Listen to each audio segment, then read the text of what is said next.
ఇలాంటి చర్యలు అనేటువంటి చేపట్టడం జరుగుతుందండి. సార్, ఉనికిని చాటుకోవడానికి అన్యాయంగా అమాయకమైన ప్రజలను చంపాలా?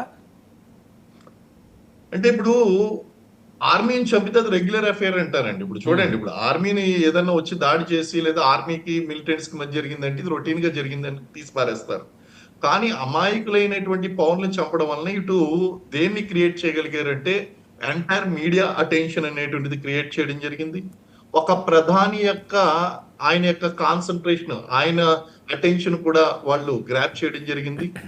అలాగే ఆయన సౌదీ పర్యటనలో ఉండి అర్జెంట్ గా ఇక్కడ క్యాబినెట్ మీటింగ్ కన్నా అది రద్దు చేసుకుని వచ్చి ఇక్కడ క్యాబినెట్ మీటింగ్ తీసుకుని కొన్ని నిర్ణయాలు తీసుకోవడం అంటే వరల్డ్ వైడ్ గా వీళ్ళకి లష్కరీ తయ్యబాకి అండ్ ఈ టిఆర్ఎఫ్ ఆర్గనైజేషన్ ఏదైతే ఉందో ఆ టిఆర్ఎఫ్ ఆర్గనైజేషన్ కి చాలా ఈజీగా వాళ్ళకి ఆ యొక్క అటెన్షన్ అనేటువంటిది వచ్చేసింది. దాంతో పాటు వాళ్ళు ఏదైతే ఇప్పుడు 100% మిలిటెంట్స్ వాళ్ళు చేసినటువంటి సివిలియన్స్ మీద అటాక్ చేయడం అనేటువంటిది ఏదైతే ఉందో దాని వలన 100% వాళ్ళు ఏం అచీవ్ చేశారండి.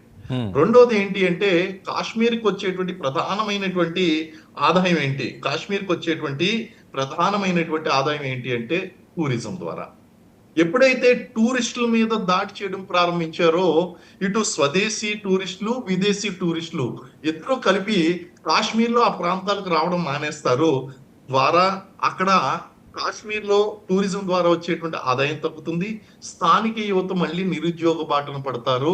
నిరుద్యోగంతో ఉన్నటువంటి యువతను వీళ్ళు ఈజీగా ఉగ్రవాదం వైపు మరలించవచ్చండి. సో ఇవి అన్ని కూడా ఒకదానితో ఒకదానితో లింక్ ఉన్నటువంటివి. వాళ్ళు ఈజీ టార్గెట్, సాఫ్ట్ టార్గెట్. ఎందుకంటే ఆర్మీ క్యాంప్స్ మీద దాడి చేస్తే రిటాలియేషన్ ఉంటుందండి.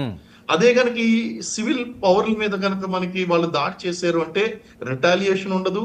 అలాగే వరల్డ్ అటెన్షన్ అంతా కూడా గ్రాప్ చేయొచ్చు. సార్, మీ అనుభవం నేపథ్యంలో అంటే ఏమైనా వైఫల్యం అయ్యింది అనుకోవచ్చా మన ఆర్మీ అక్కడ?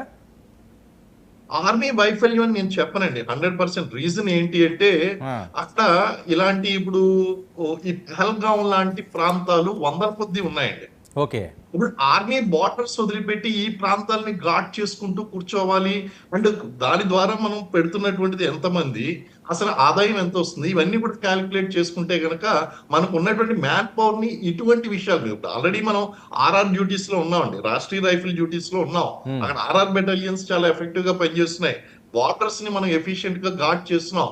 అసలు ఇండియన్ ఆర్మీ యొక్క పని is not fighting insurgency, it is basically to guard the defend the nation from any other enemies అండి. అంటే బాహ్య దేశాలు, శత్రు దేశాల నుంచి వచ్చేటువంటి ఆ యొక్క దాడుని డిఫెండ్ చేయడం ఆర్మీ యొక్క పని. అయితే దీన్ని ఎక్స్ట్రా డ్యూటీ కింద మనం ఇక పారామిలిటరీ ఫోర్సెస్ కి దన్నుగా అంటే వాళ్ళ వల్ల కావట్లేదు, కంట్రోల్ కావడం లేదు కాబట్టి ఇండియన్ ఆర్మీ ఇన్సర్జెన్సీ డ్యూటీస్ లోకి ఎంటర్ అయిందండి. ఎంటర్ అయినప్పుడు అది మాక్సిమం ప్లేసెస్ అన్ని కూడా తీసుకుంది. Yes, there is always a scope for improvement. కొన్ని సంఘటనలు అనేటువంటివి బియాండ్ థింకింగ్ అనేటువంటివి జరుగుతూ ఉంటాయి. గతంలో ఎప్పుడు కూడా పహల్గాంలో ఇలాంటి ఇన్సిడెంట్ జరగలేదు, మొట్టమొదటిసారి జరిగిందండి.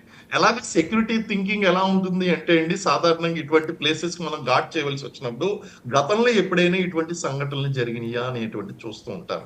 వాటిని సెన్సిటివ్ ఏరియాస్ గా చూసుకుంటూ ఉంటారు. అంటే గతంలో ఇటువంటి సంఘటనలు జరిగినటువంటిది ఎప్పుడు కూడా లేదు పహల్గాంలో.